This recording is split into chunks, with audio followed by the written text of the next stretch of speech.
Million fans around the world, get ready to rumble! So kung nanonood kayo na tong podcast na to, no? Toxic tong podcast na to.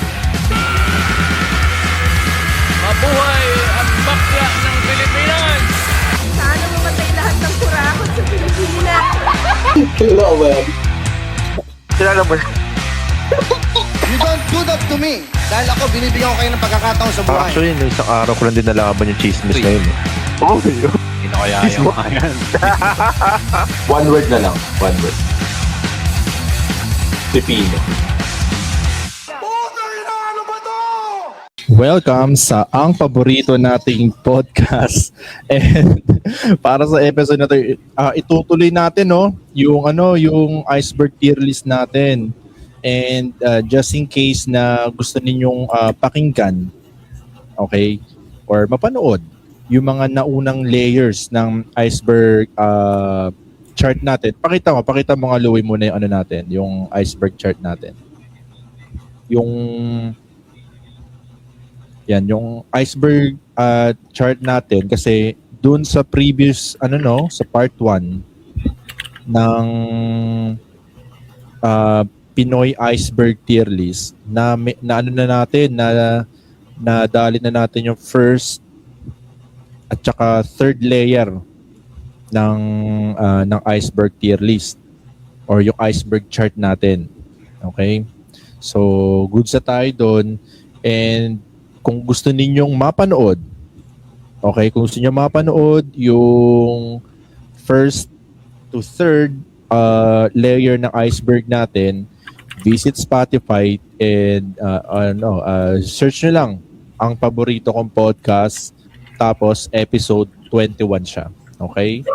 Again, follow nyo na din. Yun pala. Follow nyo na din yung Spotify natin, paborito kong podcast, tapos again, episode 21 siya. Okay? So, yun. Pwede mo lang tanggalin yan, Louie. So, actually, na-enjoy ko yung episode na yun. And kasi, fan din talaga ako ng mga conspiracy theories na yan. Okay? And take note, fan lang. Hindi talaga ako naniniwala. Ikaw ba, Louie, naniniwala? Fan ka din ba? Mahilig ka ba sa mga ganyang klaseng kwentuhan, mga conspiracy theory, mga urban legend? Sakto lang. Sakto lang. Mga kasi parang fascinated talaga ako sa mga mysterious o kaya yung mga dark events yan. Mahilig talaga ako dyan. Yan yung mga kinahiligan ko talaga ng mga kwentuhan talaga. And so, yun. With that being said, reminder lang ulit, guys, lahat ng sasabihin ko, take them with a pinch of salt. Okay? Do your own research. Collect the facts. And then, doon ako kayo mag-come up na mga opinions ninyo. Okay? Goods? So, before natin before tayo pumasok dun sa sa segment natin, kung saan ibibigay sa atin ni Louie kung ano yung historical or significant event na nangyari sa March 17, lang muna, siguro quick recap lang itong mga nangyari nitong mga nakaraan, which is pinakasikat nito is yung Oscars. And nanalo ang pangalan nun? Michael B. Jordan. Yan. As a fan ng anime, 'di ba? Natutuwa ako kasi 'di ba? Alam mo ba, huge fan niya ng anime si Michael B. Jordan.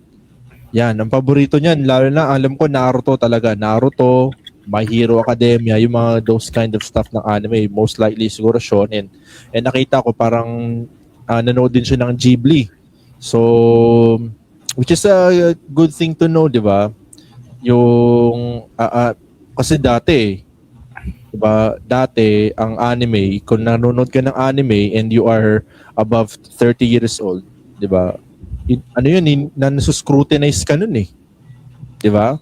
Lalo na kahit high school. Kung nanonood ka ng anime ng high school, para sabihin, bata ka. 'Di ba? Pero ngayon iba na. 'Di ba? Parang kung nanonood ka ng anime, cool naman nun, 'di ba? So yan. Magandang role model or magandang, kumbaga, representatives, Michael B. Jordan, di ba? Successful na actor, successful na tao, di ba? Fan ng anime. Legit na fan ng anime, yun ang maganda dyan. Hindi lang yung, fan ako ng anime, ganun. And yun nga, no, nanalo siya ng Best Actor. And ang expected, ang favorite daw is si Timothy Chalamet.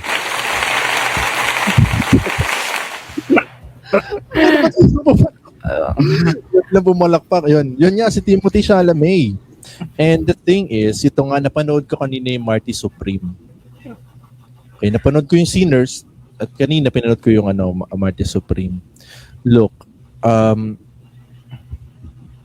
fan ako ni Michael B. Jordan. Okay? Gustong-gusto ko yung character niya, Skillmonger, 'di ba? Sa Black Panther, 'di ba? 'Di ba? Paano ba yung Black Panther? Yun, 'di ba siya yung kalaban doon, Skillmonger. And alam mo naman, 'di ba, yung Black Panther ni Chadwick Boseman is, 'di ba? Ang ganda, ang parang pinanganak talaga siya para sa na yun, sa role na yun. And every time na lumalabas niya si Michael B. Jordan dun sa Black Panther na pelikula na yun, napapahiyaw yung mga tao. Diba? Kasi ang tindi ng aura eh. Diba? Ma-aura yung taong yun. So yun, fan ako ni Michael B. Jordan. But for me, no, after ko mapanood yung Marty Supreme, maybe recency bias, for me, deserve din kasi ni Michael B. Jordan yung award eh. Pero kung i-compare ko yung dalawang yun, dun ako kay Timothy Chalamet. Ang galing ng performance niya sa Marty Supreme. In my own opinion, ang ganda ng performance niya. And there are some chismis, may mga gossips na ang reason kung ba't di raw nakuha ni Timothy Chalamet yun is because yun nga parang, di ko lang, bash ba ang tawag doon? Parang medyo binash niya yung yung mga, parang wala naman daw talaga, wala na rin nanonood ngayon ng mga opera, ballet, those kind of stuff. So, tingin ko medyo na off yung Oscars or yung Academy doon kay Timothy Chalamet kaya hindi sa kanya binigay yung award. So, yun, I guess doon sa mga sa mga taong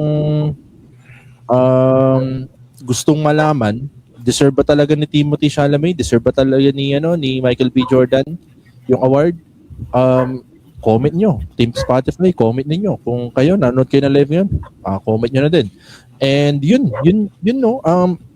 Again, for me, sana si Timothy Chalamet nanalo. Pero if there's a guy na gusto kong makakuha ng award, Michael B. Jordan, he deserves it. Dahil lang may mga na rin siya, mga pelikula na rin siya na maganda rin talaga. And I believe first time yun na nominate na sa Oscars. And yun, siguro kung hindi si Timothy Chalamet siya, para sa akin. Pero ang galing, ang ganda talaga ng performance si Timothy Chalamet sa Marty Supreme. Tingin ko baka magiging next DiCaprio. It may take a while bago siya makakuha ng Oscars. That's what I think. So yun. Idol niya si DiCaprio, so maybe yun na nga mangyayari. So pasok na tayo dun sa segment natin. Louie, ganap muna. Anong ganap sa March 17?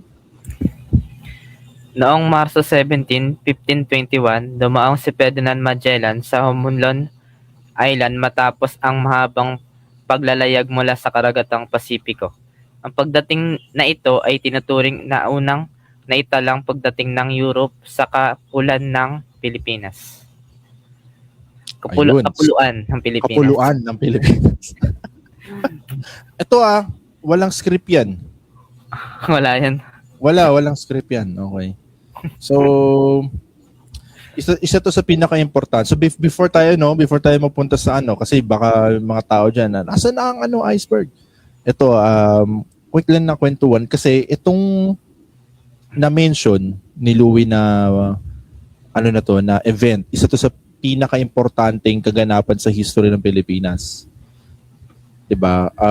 Kasi origin to ng pagsakop ng Kastila sa atin nagtagal ng 333 years. And actually, ang galing nga kasi sakto 333. parang sinakto talaga, no? 333 years. Parang, 333 years na, tama na to, sabi ng mga Kastila. Tapos na yung arc na to. Pasok na tayo doon, next arc na para sa Pilipinas. Bagong season naman, no? Pasok na ang mga Amerikano, di ba? So, ang galing lang, 333 years, saktong-sakto. And just a quick trivia lang din, since na-mention mo na si Magellan, no? So, siya daw yung unang naka-circle sa Earth, siya yung unang nakalibot sa Earth. And may mga argument na yung slave niya daw na si Enrique ang totoong unang nakalibot sa mundo. Debatable. Pero paano nila nalaman, 'di ba? Kasi syempre iba pang technology back then, 'di ba? So paano nila nalaman na naka-circle na si Magellan sa Earth, 'di ba? So yun nga, nakuha kasi nila itong si Enrique, 'di ba? Yung lugar niya is tinatawag na Malacca, which is yung dating Malaysia. And yun, from Malaysia, kinuha niya tong slave, si Enrique, dinala nila sa Europe. Okay? So, kasi back then may mga issue yung si Magellan Kasi si Magellan, alam naman natin na Portuguese to, pero nag-serve siya sa Spain. So merong hidwaan. Okay? So may beef si Magellan dun sa Portugal, kaya iba yung route na tinahak niya. So from Malaysia ngayon, pumunta siya ng Europe, and from Europe pumunta siya ron sa Pacific Ocean. So technically yun, inikot niya na yung buong mundo. Kasi paglapag nila doon sa dito sa Pilipinas, technically, paglapag nila dito, may nakausap itong si Enrique. Siyempre, kinausap niya yung mga tao doon, and turns out na yun, nakaka-communicate siya. So, with that being said, nalibot na niya yung Earth. So, yun yung proof nila. Okay? So, ayun, siguro kung hindi naman siya yung ganun ka-importanteng informasyon siguro. Hindi naman kayo magkakaroon ng pera dito. Pero, di ba, the more you know. Okay? So, yun. Thank you, Louie. Simulan na natin yung Pinoy Iceberg tier list natin, yung chart natin. The thing is, I'm not sure kung kung manatapos natin to. Okay? Hanggang doon sa dulo. Medyo, alam ko meron pa tayong 4 na layers. And tingnan natin. Okay? Kung matatapos natin, I hope na siguro kung medyo mabilis, matapos natin within an hour. Siguro maximum natin, Louie, mga 1 hour and 30 minutes. Ano tingin mo? Sige, kaya. G tayo? Okay. Thank you. Ang pinakamatinding offliner ng Cavite. Okay, so let's go na, no? So continue tayo sa level 4, okay? 4th layer ng tier list natin. Okay, so ito malaki-laki na to. Kasi back then nung chinek ko yung previous episode, hindi ko mabasa.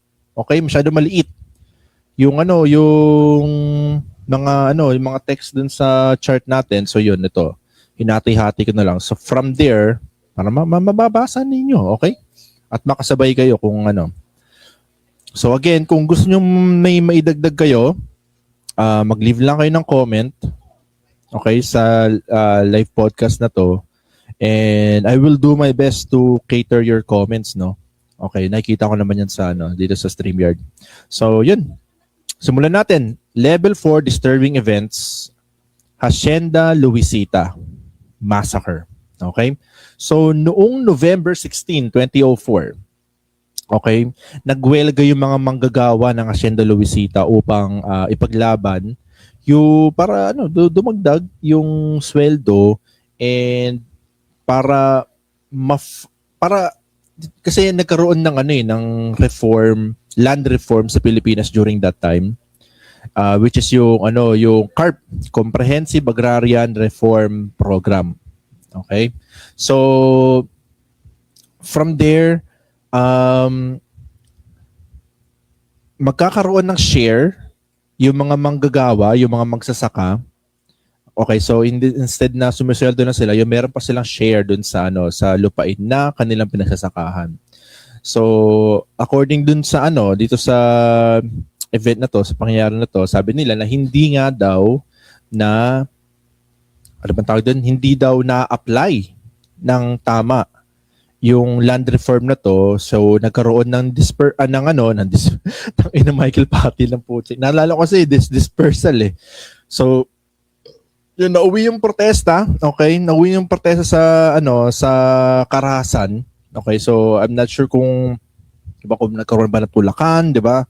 Pero ang ending, okay, so parang syempre mainit yung dugo ng mga tao. Diba? Syempre magsasaka sila. Most likely they got frustrated but hindi nila nakukuha yung rights nila sa lupain na yon according to law, 'di ba? Tapos yun, nagkaroon ng bangayan, nauwi sa Karahasan, and according dito sa research namin, okay, nagresulta ng 7 na na manggagawa ang nawala. Okay? So isa itong So, itong pangyayari na to, okay, na tinatawag na Hacienda Luisita Massacre, na naging simbolo ng pagpatuloy na laban ng mga magsasaka at manggagawa para sa karapatan nila sa lupa. Okay, ang bagay na nakakapagpapagabag, okay, so sige nga, sabihin mo na mabilis yun. Sabihin niya nga na mabilis yun, nakakapagpapagabag. Diba? So yun, yun nga, what made this event disturbing para sa akin is yung fact na yung Hacienda Luisita na to ay pagmamay-ari nila former President Cory Aquino and obviously si Pinoy na din, okay, who are symbols. Sila yung mga simbolo kasi ng ng demokrasya, lalo na tong si President Cory. Tapos ganito yung nangyari sa manggagawa nila. Okay, so yun yung tingin kong disturbing dito sa event na to. 'Di ba? Kasi syempre, kayo yung simbolo ng ng democracy. So expected ng tao is makatao talaga kayo. And ito nangyari yung ganito. 'Di ba? So, yun. Next one tayo. Next one is Ozone Disco Tragedy. So ito, disturbing din ito. And noong March 18, 1996, okay, nagkaroon ng malaking sunog sa Ozone Disco Club sa Quezon City. Nagsimula ang sunog habang puno yung tao. So maraming tao yung club dahil nga meron daw graduation celebration. Yun, mabilis na kumalat yung apoy sa loob ng disco na to. Now here's the thing though. Ito yung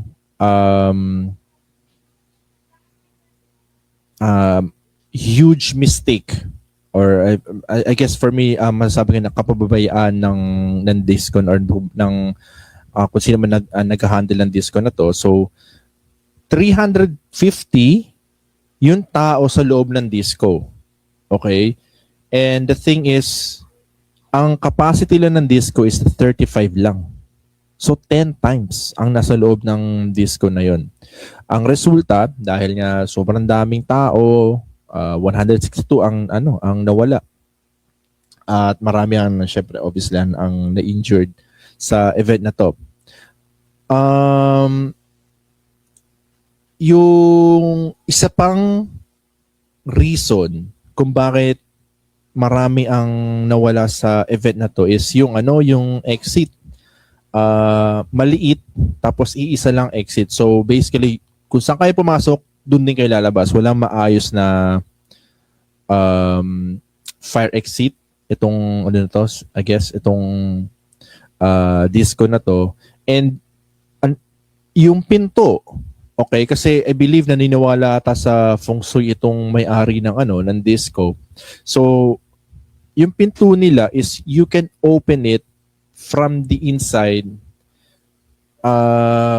Kailangan mong i-pull yung yung pinto kapag nasa loob ka ng disco. So I guess ayaw nilang bumubukas yung pinto palabas ng disco. Siguro lumalabas daw yung malas or whatsoever. Gusto nila papasok ang pinto para pumasok daw ang swerte. Okay? According siguro sa feng shui nila. So nangyari, since maraming tao ang lalabas ng disco, maraming tao nagtutulakan, so yung nasa unahan, yung malapit sa pinto, hindi kaagad mabuksan yung pinto kasi napupush sila sa pinto pupunta sa pinto and hindi nila mahatak, 'di ba? Hindi nila mahatak yung pinto. So that is another thing kung bakit marami ang nawala sa disco. Bakit isa sa basically ito yung eye opener. Isa sa naging eye opener para magkaroon ng fire safety inspections yung mga buildings dito sa Pilipinas. So kailangan lahat ng buildings dapat merong, I believe may permit para to operate. Okay? So next tayo. Ayan. Ampatuan Massacre. Ito,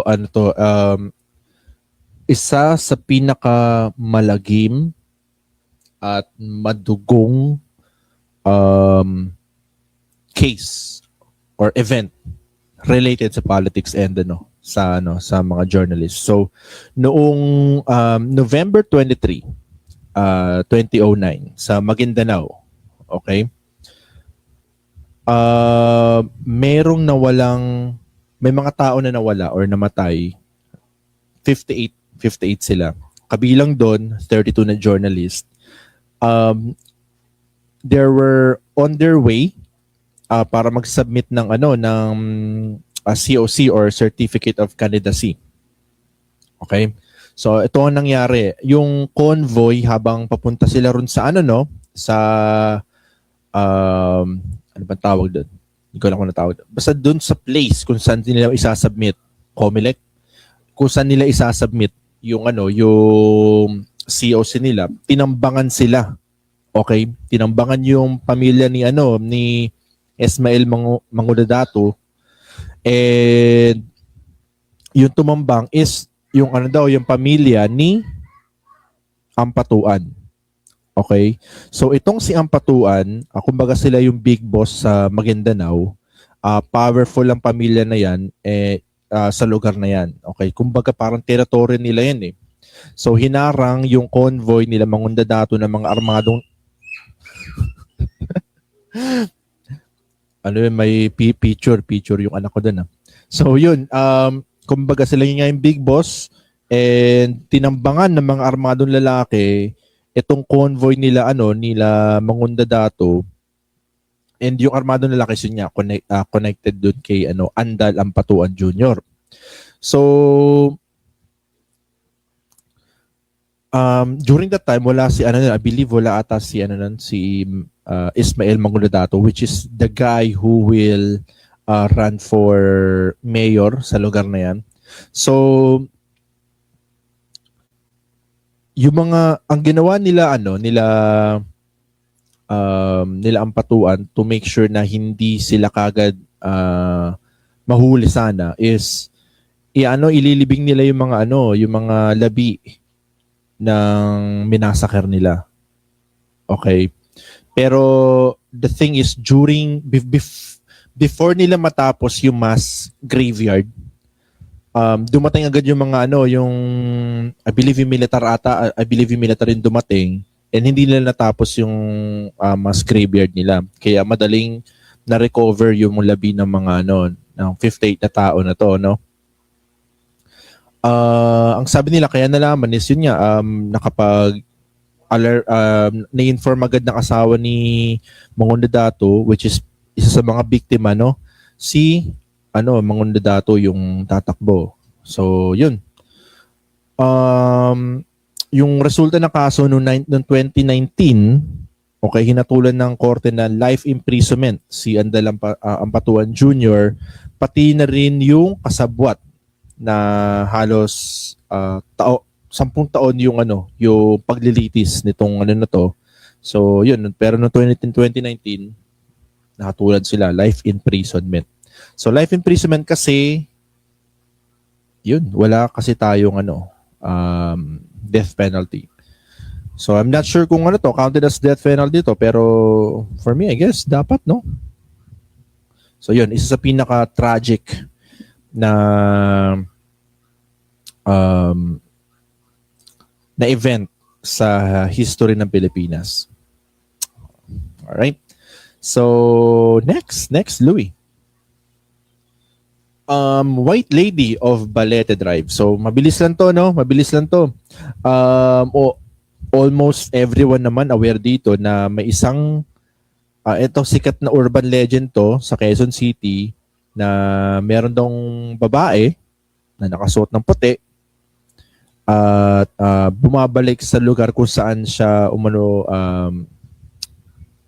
pinatay. Okay? So may mga nagsasabi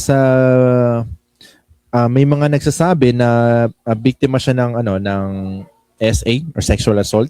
At yung multo na ito ay lumalapit siya sa mga motorista sa gabi to avenge her death or maybe to communicate dun sa mga buhay pa. Kaya yan, isa ito sa pinaka-handled na kalsada sa Pilipinas. So yun, pretty much that's it. White Lady of Balete Drive. Next. Missing sa Bongeros. Ito, recent lang to. So, ito yung sunod-sunod na misteryosong pagkawala ng mga sabongero sa Pilipinas. Kadalasan kaugnay sa illegal na sabungan or sugal. Karamihan sa mga nawawala, hindi nila, hindi na nahanap ulit. Okay, during that time. Pero yun nga, nitong huli, tinatapon niya daw sa Lake Taal yung mga labi ng mga missing sabongeros na to. Kaya hindi kaagad nakahanap yung remains. Until nung yun nga, yung may kumanta. I forgot yung pangalan ng tao na kumanta na yun. So, research yun na lang, guys. Research yun na lang. So, yun. Yun, maraming kwento ng missing sabongeros na lumitaw sa ilalim ng mundo ng sabong sa Pilipinas. And isa na siguro sa pinakasikat dito yung nalilink sa kaso na to is si Atong Ang.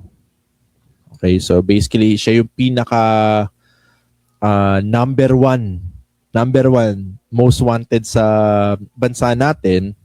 And yun, hinahanap siya ngayon dahil siya ang number one suspect talaga. Siya naghihinalaan dito sa missing sabongeros na to, no? So, yun, pretty much that's it. Level 4. Level 5 na tayo, guys. So, malalim na yung nararating natin sa iceberg chart na to. So, tara, ituloy natin. Deep Web. Ito, nung nabasa ko to, bakit Deep Web? Di ko magets ba't Deep Web Pilipinas, diba? Minsan weird din to si pangalan na to? Si ChatGPT. So anyway, yun pala, no? Kinuha ko kay ChatGPT to. So, sabi ko, ChatGPT, bigyan mo ako ng Pinoy iceberg chart. So, ito yung binigay niya. Okay? So, hindi ako yung nag-come up nito ng ng mga topics sa ChatGPT. Okay? So, yun. Simulan natin. Level 5, Deep Web Pilipinas, psychic surgeons sa Pilipinas. So, ito yung mga tao na nagsasabi na kaya nilang mang-opera gamit lamang yung kamay nila. So basically, walang knife, walang scalpel, wala lahat. So, sumikat tong practice ito around 1950s to 1970s and dinadayo pa tayo daw ng mga dayuhan para mapagaling sila sa mga sakit nila. So sinasabi ng mga, ano ba tawag? Doktor nitong na to. So sinasabi nila na kaya nilang tanggalin yung sakit, yung tumor or negative energy sa katawan. Okay? So, ano yung karaniwang proseso? Okay, so pinapahiga nila yung pasyente, hinahawakan ng healer. Yun ang tamang term. Healer yung katawan ng pasyente nila, so karaniwan sa tiyan o sa dibdib, tapos mukhang pinapasok nila yung kamay sa balat ng katawan ng tao, pero walang hiwa yun. Walang hiwa yung ano na yun, yung ano, basta pumasok lang talaga. Okay, so kung hindi nyo maano, kung visual kayo, no, i-search nyo sa YouTube yan. Makikita nyo. Ang weird kasi mukhang pasok talaga yung kamay sa katawan ng mga pasyente nila. And yun, para may lalabas na dugo o laman na sinasabi na sakit daw yun ng pasyente. So basically, parang yun yung negative energy, yun yung tumor or yung sakit ng pasyente. Tapos once after ng operation, okay, after nilang makita na pumasok yung kamay sa katawan ng pasyente, after ng operation, walang sugat yung pasyente. Ganun katindi itong mga healer na to. So, obviously, okay, hindi ito totoo ayon sa siyensya. Okay? So, kumbaga, may mga magic trick or illusion silang ginagawa para magbukang pinapasok yung kamay sa katawan ng pasyente. And yung mga laman, yung dugo na lumalabas sa katawan ay galing sa hayop, galing sa tissues or laman ng hayop or blood packets. Okay? So, ayan, psychic surgeon sa Pilipinas. Okay, so notorious na back then nung bata ko, nakikita ko sa sa Magandang Gabi Bayan, sa mga balita, which is I find it actually interesting. Akala ko totoo nung bata ako.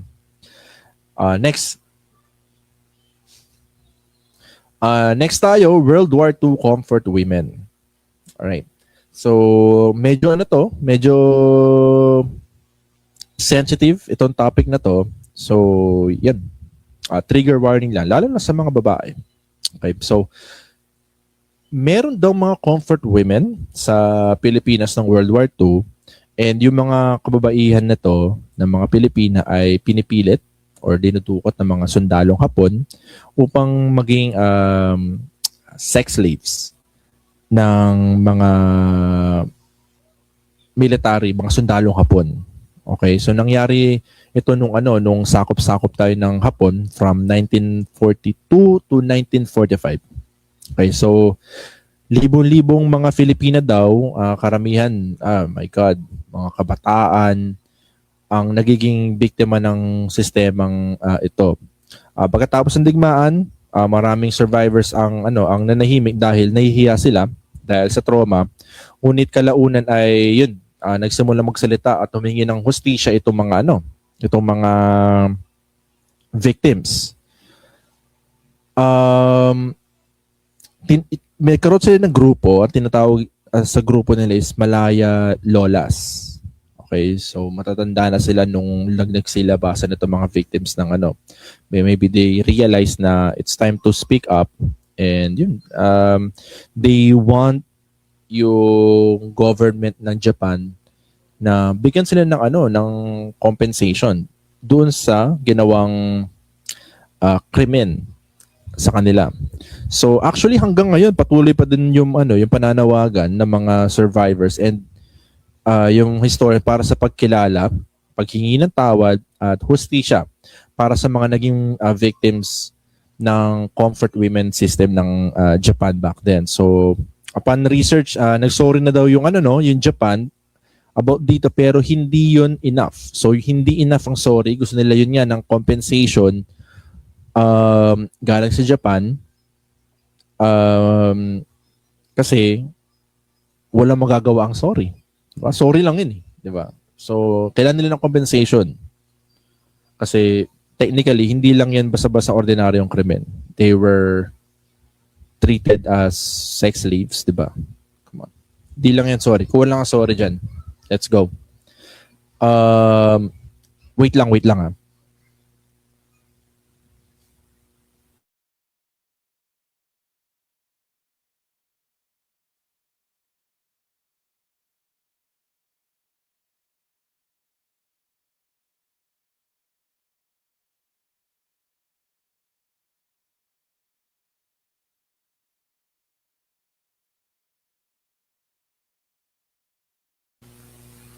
Ayun, sorry doon. So, next na ano tayo? Next na topic. So, private armies. Siguro, mabilis lang din to, no? Kasi, medyo kilala din to. So, obviously naman, okay, tingin ko hindi na ano to kumbaga ano to, parang open secret. Ito, lalo na sa dito sa Pilipinas. Yun nga. So, kasi meron nga mga private armies sa Pilipinas.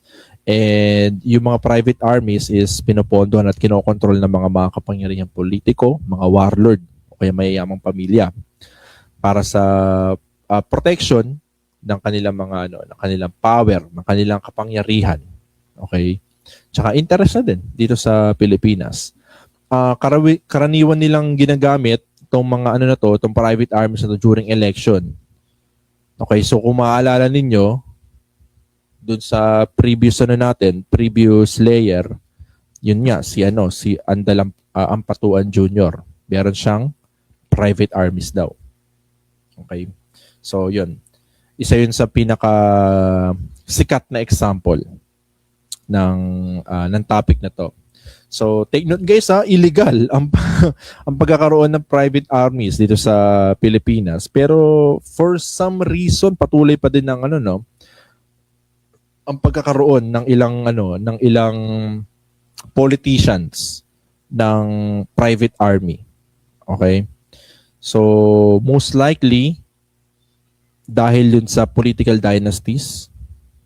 And since meron ng political dynasty, kumbaga hawak nila sa leeg yung lugar nila.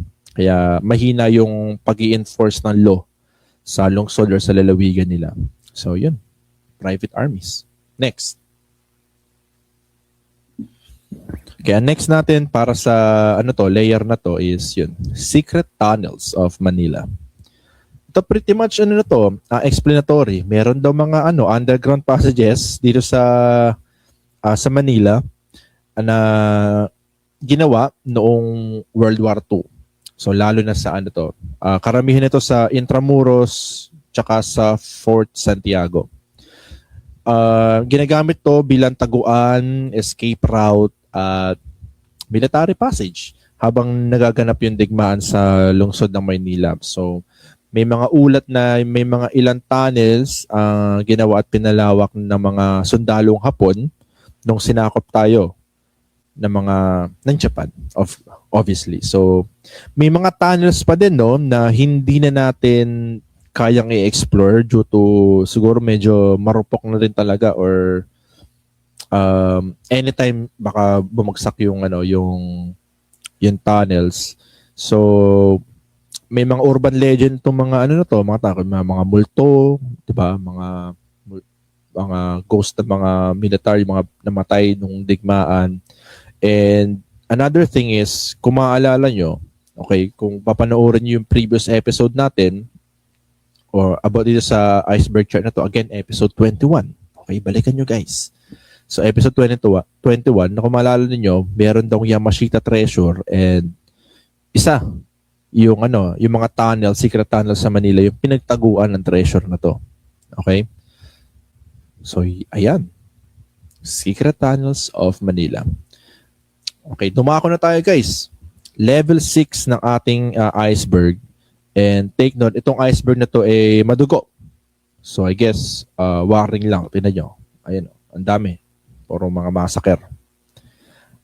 Simulan natin. Ito pinagsama ni ChatGPT yung Bud Dajo Massacre tsaka Balangiga Massacre. So itong mga events na to, okay, nangyari to noong Philippine-American War.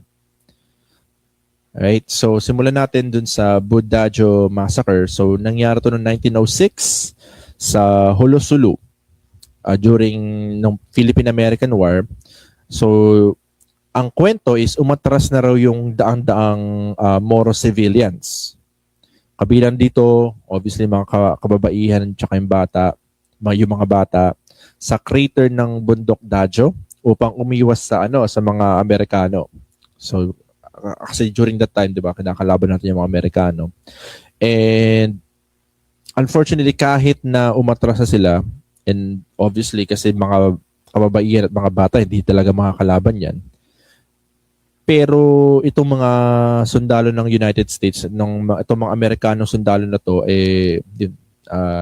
dinali pa rin nila yung mga civilian na to, and umabot na 600 to 1,000 na Moro ang nawala or namatay sa event na to.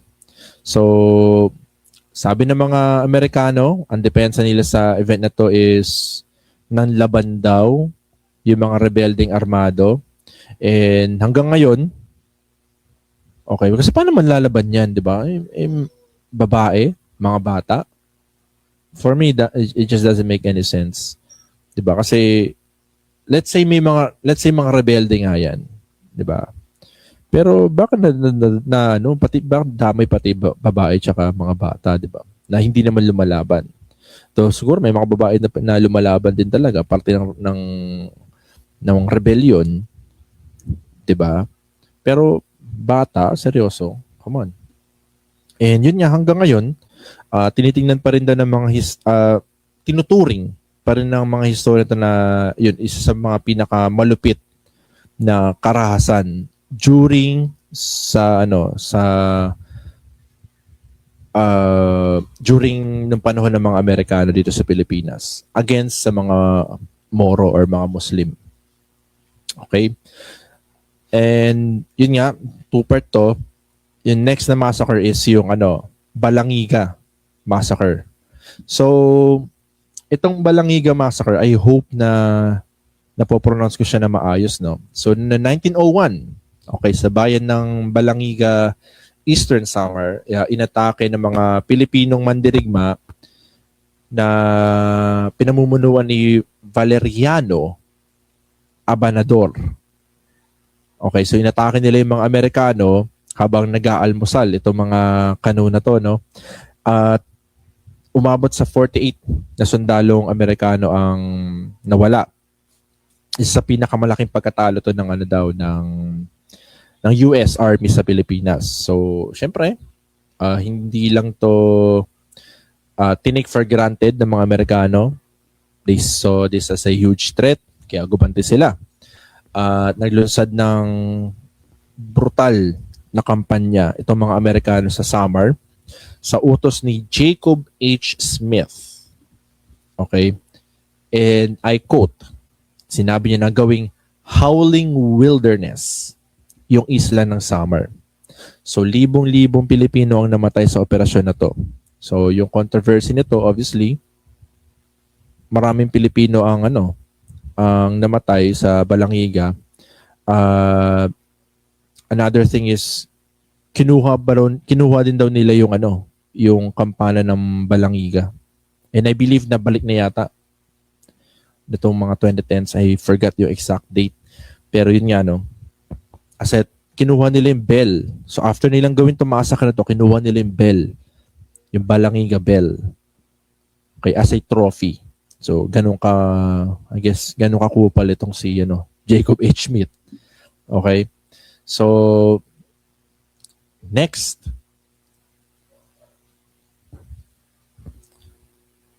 Okay, so another massacre. Mindiola massacre.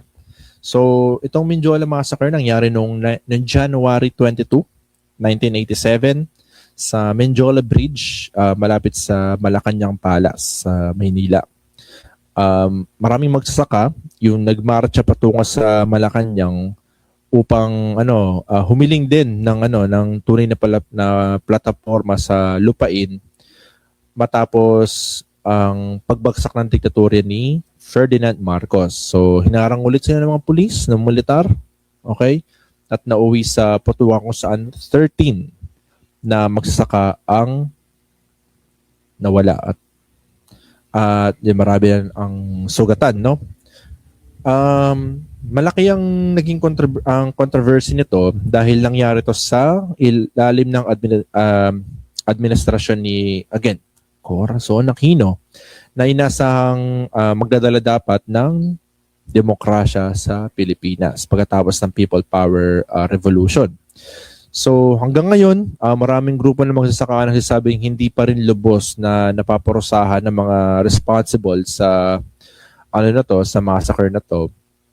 And yun na napapansin ko lang noon, laging may relevance si Cory, magsasaka, at itong mga massacre na to, no. So kayo na mag-judge dito, guys, kung ako lang ba o sadyang may beef itong si Cory sa mga magsasaka. Okay, kayo na mag-judge, guys. So next one is Escalante massacre. So ito nangyari nung September 20, 1985 sa Escalante City, Negros Occidental. So ito naman, okay, medyo maiba, hindi na to si Cory. Ferdinand Marcos naman ang dito ang nalilink sa event na to. So nagprotesta yung mga magsasaka, okay, mga manggagawa, tsaka aktivista bilang bahagi ng welga ng bayan against government during that time.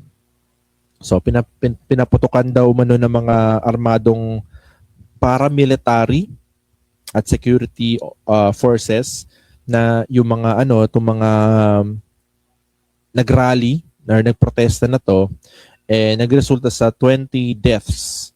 And again, of course, marami rin na sugatan. So inaakusahan ng mga paramilitary group na to na suportado ng gobyerno na responsable sa pamamaril.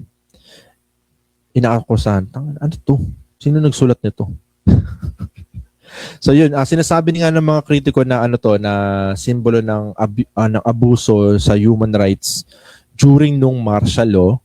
And yun, hanggang ngayon hindi pa rin enough yung justice sa event na to, no? And yun, kung napanood niyo yung previous episode natin ng Iceberg Tier List, na mention din doon si Marcos, yung martial law and yung controversy nito. Okay, so for more information, balik kayo episode 21 ng ang paborito kong podcast. Ayan. So ito, next naman ang Manili massacre. So nangyari to noong June 19, 1971 sa isang mosque. Ito ay yung mosque, kung di nyo na itatanong, isa siyang kumbaga church na mga Muslim. Okay? So sa isang mosque sa barangay ng Manili, sa Carmen, North Cotabato. So nandun nagtitipon yung mga civilian. Okay? And pinasok ng mga armadong lalaki at pinagbabaril itong mga Moro civilians na to. Okay? So humigit kumulang 65 ang namatay, and kasama dito are yung mga kababaihan at mga bata. Another dark event sa history. And napapansin ko lang, it really makes sense kung bakit medyo iwas, I guess, yung mga tao sa Mindanao sa mga sa mga Tagalog or sa mga kasi yun nga, ang daming parang ang daming attacks against them. So sinasabi nila na yung mga salarin or yung mga suspect ay galing sa Ilaga. And yung mga suspect daw ay armadong Christian militia noong panahon na yun. So basically mga Kristiyano daw ang umatake sa mga Moro civilians na to. So ang insidenteng ito ay nagpalala lalo ng tensyon between Muslims and Christians sa Mindanao. And isa to sa mga mga reason din talaga kung bakit yun nga nagkakaroon talaga ng separasyon sa Kristyanismo at Muslims dito sa Pilipinas. Alright. Next, basically last para sa chart na to, no? So US bases at nuclear rumors dito sa Pilipinas. Okay, so meron daw nuclear plant dito sa Pilipinas. Nuclear bomb sa Pilipinas. Kasi meron nuclear plant, 'di ba? Dito sa saan ba 'yun? Nakalimutan ko na. Basta somewhere sa Luzon, I forgot. So, 'yun. Ito hiwalay pa 'to, no? Mayroon daw mga nuclear researches daw ng Amerikano dito sa Pilipinas. So, nung Cold War, okay, so yung Cold War, kung di nyo natatanong, yun yung parang, hindi siya talaga war, pero may may girian yung US tsaka yung USSR. Okay, so di siya technically war, pero cold sila sa isa't isa, Cold War. So, noong 1960s hanggang 1991. So, merong, obviously, diyan galing tayo sa mga US, so merong mga military bases sa Pilipinas, tulad nga ng Clark Air Base tsaka yung sa Subic. So, ito ang kwento. May mga matagal ng usap-usapan na nagtatago daw ng nuclear weapons dito sa Pilipinas, yung United States. And yung mga base na to, no? Yung sa Clark, sa Subic, ang mga base ay pangunahing strategiya ng US. Okay, so ginagamit tong bases na to against sa Soviet Union and China. Okay? So noong 1980s, lumaganap ang panic at protesta mula sa mga Pilipino, lalo na sa mga militanteng grupo at environmental activists kasi natatakot sila sa posibilidad ng nuclear accidents. And makatargetin din tayo ng gera since nasa atin ang ang mga nuclear weapons ng United States. Okay? So, obviously, syempre itatanggi ito ng US, obviously. So, kasi syempre, ba't naman nila ilalagay dito yung nuclear weapons sila sa Pilipinas, di ba? And may mga din na yun yan, ginagawa ngang secret storage ng Pilipinas. Sa 1991, matapos ang Mount Pinatubo eruption at lumalang tension sa politika, iniwan ng US ang Clark at Subic, isang hakbang na pinaniwala ang nakaapekto rin sa issue ng nuclear presence. So, pretty much that's it. Ito lang yung ang kwento dito sa nuclear weapons daw sa Pilipinas, which is for me parang may medyo malabo kasi ba't nila dito ilalagay yung nuclear weapons nila, di ba? Doesn't make any sense. So, ito last layer na to ng iceberg tier list natin, no? And ito, tapusin na natin to, no? Mag-iisang oras na tayo, so I guess yun. Kaya matapusin to na isang episode talaga. Konti na lang naman to no? So, teka lang. Saan ako? Ayun, Mindanao Warlords. So, itong Mindanao Warlords na to, okay, kapag sinabing Mindanao Warlords, ito yung mga makapangyarihang political clans na may armed groups at matagal nang may control sa kanilang mga lugar. So, karamihan nito obviously niya sa Mindanao, maybe sa some parts din ng ng Luzon or Visayas, maybe, pero iba kasi parang hindi ko sure kung ano yung main reason kung bakit nagkakaroon ng mga ganito sa Mindanao. Maybe because hindi ganun kaabot ng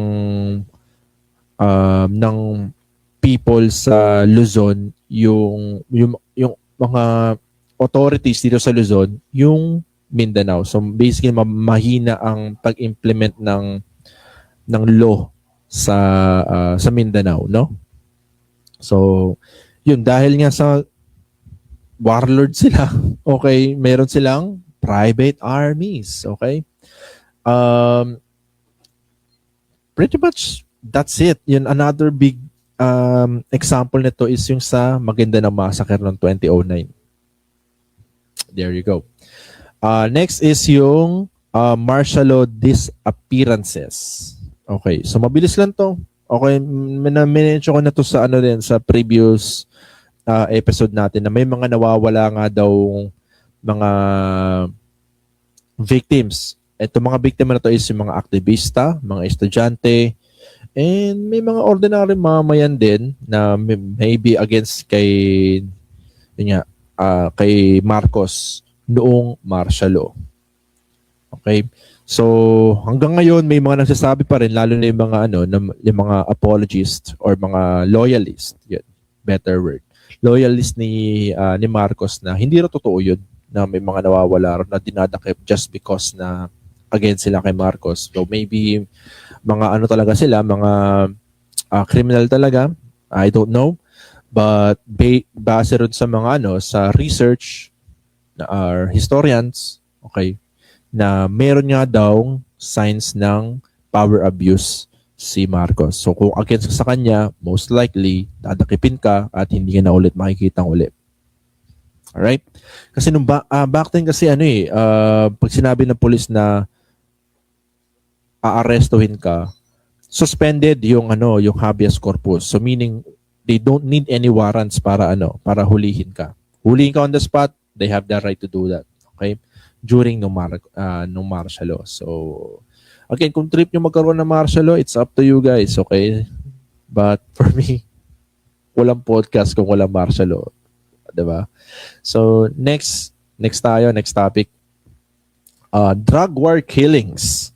So, itong, I believe na mention ko na rin nata ito eh.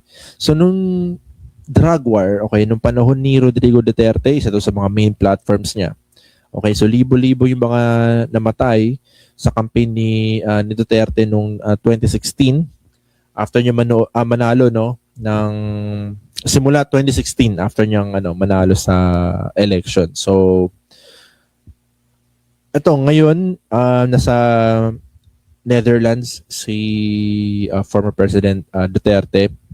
Nililitis siya dahil nga daw sa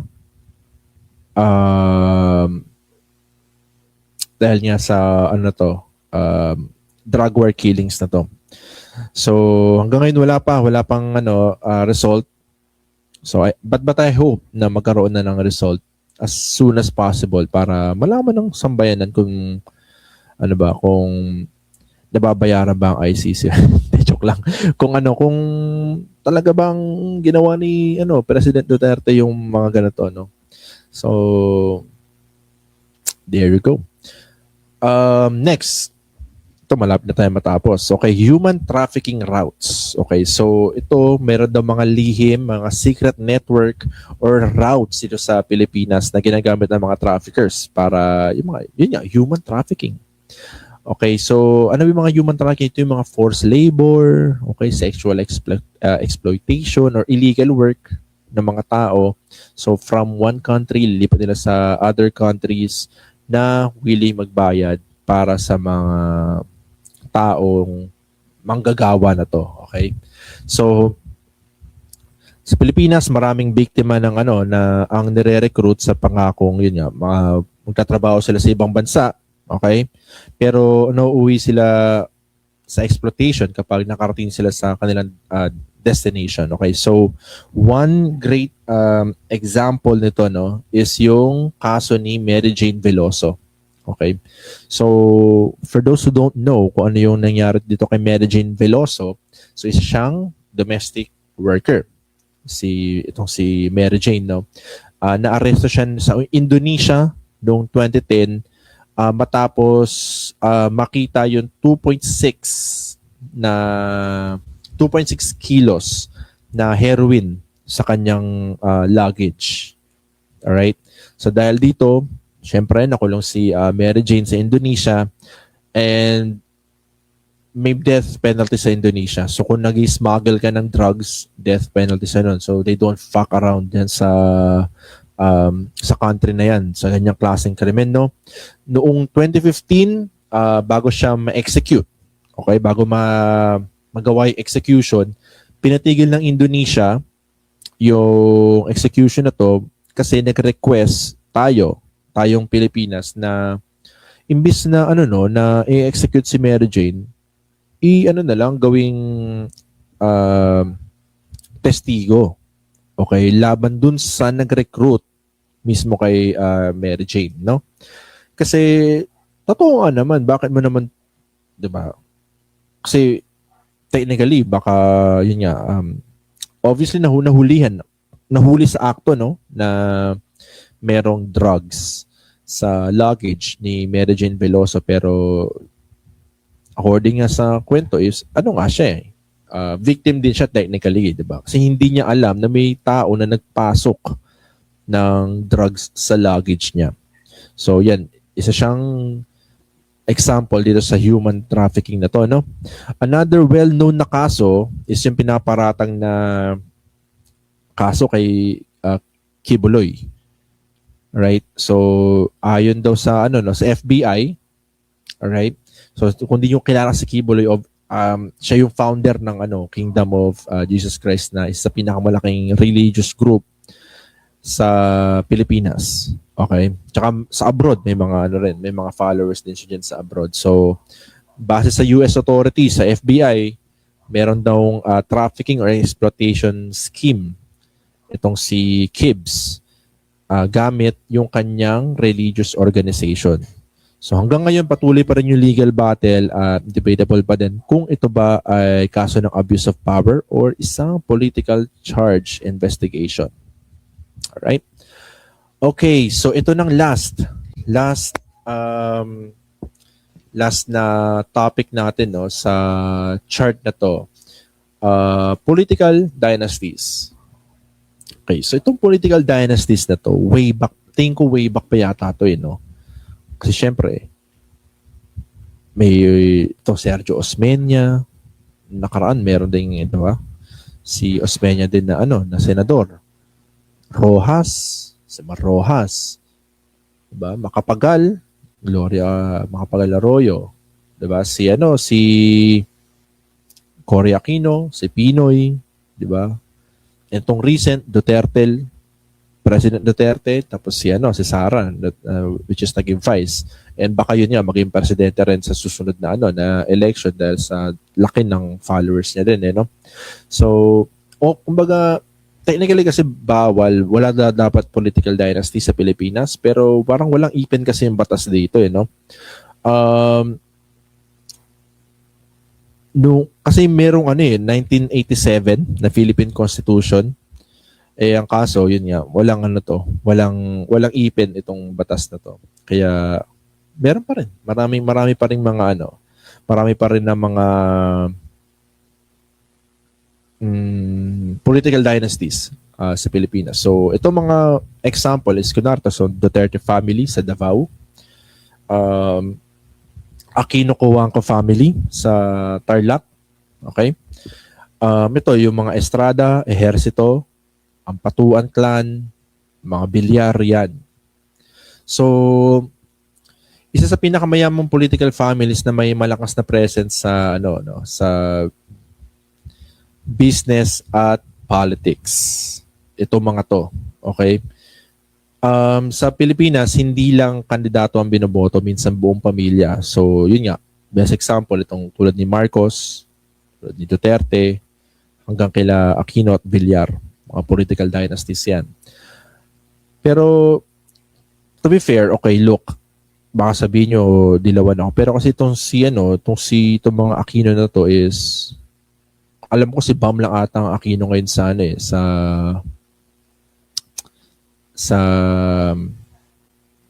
gobyerno, na politician ngayon. Pero correct me if I'm wrong. Okay, correct me if I'm wrong. Kasi hindi naman katulad ng Villar na 2 Villar sa Senado. Talaga ba?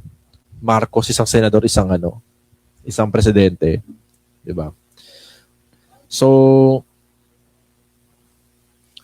yun, pretty much that's it. Alam naman natin lahat na may political dynasty. Alam natin na kahit bawal 'yan. Okay, alam natin kahit bawal 'yan. Since walang batas, walang specific na law walang specific na law ang pumipigil diyan sa political dynasty na 'yan. Magkakaroon 'yan. Alright? So I hope in the near future may magawang batas sa mga politicians, which is I doubt Actually, I doubt. Kasi syempre, kung mawawalan ng political dinosaur, mawawalan sila ng pera, mawawalan sila ng negosyo, di ba? So, yan. Finally, natapos na yung ano natin, yung Pinoy Iceberg tier list natin. Sana nagustuhan ninyo yung episode na to kasi ako, as a fan ng mga conspiracy theory, as a fan ng mga urban legend, yan. Okay, na-enjoy ko yung mga ganito, no? Kung gusto ninyong gumawa, or kung gusto niyo mag-request pala, no? Mag-request ng topic, ang gagawa natin ng iceberg tier list yan, or iceberg chart yan, welcome. Welcome ako dyan. Open ako dyan, no? And, kung gusto niyo mag-guess, or mag-suggest or mag-guess, pasok kayo dito sa podcast, so walang problema. Send ako yun na link. Open ako dyan. Before we end this episode, sakto 1 hour and 9 minutes, no? Okay, natapos natin. So, before we and itong ano to? Shinare ko sa community chat namin. Okay. Okay. So speaking no. Kasi may na-receive lang ako message which is connected doon sa next episode natin, March 22. Okay, so March 22, Sunday, 6 p.m. May special guests tayo dyan. Ayan, galing ni Louie. Tangina, sakto. So, may special guest tayo, mga Beybladers na sina Rambagaching, aka Nacho, at si Denzel Guash, aka The Game Changer. So, kung mahilig kayo sa Beyblades, mga toys, okay, perfect sa inyo tong episode na to. Kung wala kayong ginagawa, kung may time kayo, 6 p.m. March 22, guest natin yung dalawang gentlemen na yan. Okay, ako na-excite ako kasi fan ako ng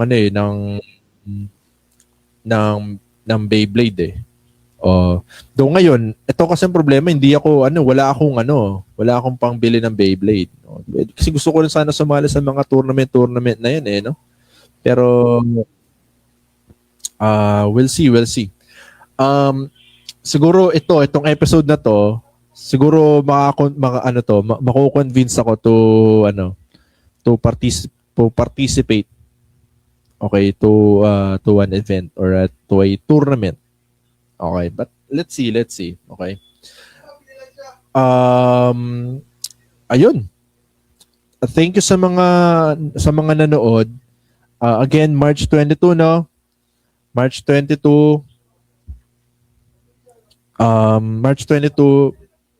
please, kung wala kayong ginagawa, hindi nyo pagsisiyan to. Okay, itong to. Lalo na kung fan kayo, no, ng Beyblade tsaka mga toys. So, yan.